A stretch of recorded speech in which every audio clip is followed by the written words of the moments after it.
Dear students, let's continue our first lesson, reproduction in lower and higher animals. In last lecture we have studied about asexual reproduction, and today we will study about sexual reproduction. First of all, see definition. Sexual reproduction, it is a process of production of offspring by formation and fusion of gametes. In sexual reproduction, it is also called amphimixis. Amphi means both, mixes means mixes of gametes. In sexual reproduction, two parents are involved. One is male and another is female.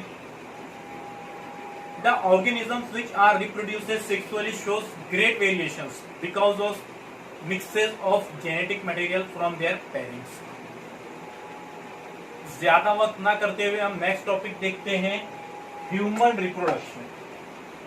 Human beings are sexually reproducing animals, and the process of reproduction shows various sequential steps such as gametogenesis, insemination, fusion of gametes means zygote formation, embryogenesis, gestation and parturition. Human reproduction, हमको इसमें दो reproductive system की study करना है. First is male, second is female. तो सबसे पहले हम देखते हैं male reproductive system. Male reproductive system, it is consist of different organ such as testis, vas deferentia, epididymis, vas deferentia, ejaculatory duct and urethra. तो सबसे पहले हम देखते हैं testis. Testis are in pair, ये जोड़ी की शक्ल में होती है. ह्यूमन रिप्रोडक्टिव सिस्टम में एक पेयर टेस्टिस की होती है. Testis are form in the lower abdominal region and it is located a pouch called scrotum. In testes there are 200 to 300 lobules, and in each lobules there are 1 to 4 convoluted tubules which is called seminiferous tubules. अगर हम testis को देखें तो एक testis में 200 से 300 lobules रहती हैं, और हर एक लोब्यूल्स में 1 से 4 छोटी छोटी ट्यूब्यूल्स रहती हैं. उस ट्यूब्यूल्स को कहते हैं. In testis spermatogenesis is occurs. Testis के अंदर मेल गैमेट्स स्पर्म प्रोड्यूस होते हैं. Okay, next is vas deferentia. There are 15 to 20 tubules which are arises from testis and opens into upper epididymis. अब टेस्टिस के अंदर छोटी छोटी ट्यूब्यूल्स प्रेजेंट रहती है, ट्यूब्यूल्स रहती है.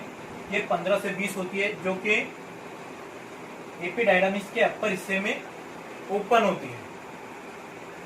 Next is epididymis. Epididymis, it is C shape structure which are present on the posterior sides of the testis. हर एक टेस्टिस के ऊपर, दोनों ही टेस्टिस के ऊपर एक सी शेप स्ट्रक्चर प्रेजेंट रहती है. उस सी शेप स्ट्रक्चर को, ट्यूब्यूल्स को एपिडाइडमिस कहते हैं. It is divided into 3 regions. Upper region is called caput epididymis, middle region is called carpus epididymis, and lower region is called cauda epididymis. जो भी sperm testis में प्रोड्यूस होता है वो वास डिफरेंशिया से होते हुए एपिडाइडमिस तक पहुंचता है. एपिडाइडमिस के जो अपर रीजन होता है कैप्यूट एपिडाइडमिस, यहाँ पे जाके वक्ती तौर पे स्पर्म स्टोर होते हैं, वहां उनको मैच्योरिटी मिलती है. उसके बाद में ये मिडल लेयर तक पहुंचते हैं, मिडल पार्ट से होते हुए लोअर पार्ट कौडा एपिडाइडमिस में पहुंचते हैं. Next is vas deferentia. Vas deferentia, these are tubular structure. हर टेस्टिस के लोअर एपिडाइडमिस से 2 ट्यूब्स निकलते हैं जो कि एब्डोमिनल रीजन तक पहुंचते हैं. वास डिफरेंशिया, ये ट्यूब्यूल्स की साइज 40 सेंटीमीटर होती है इन लेंथ, और वास डिफरेंशिया के जरिए स्पर्म जो होते हैं ट्रांसफर होते हैं from epididymis to the urethra. Vas deferentia, दोनों ही वास डिफरेंशिया छोटी छोटी दो ट्यूब्यूल्स में ओपन होते हैं, उन दो ट्यूब्यूल्स को कहते हैं इजैक्यूलेटरी डक्ट।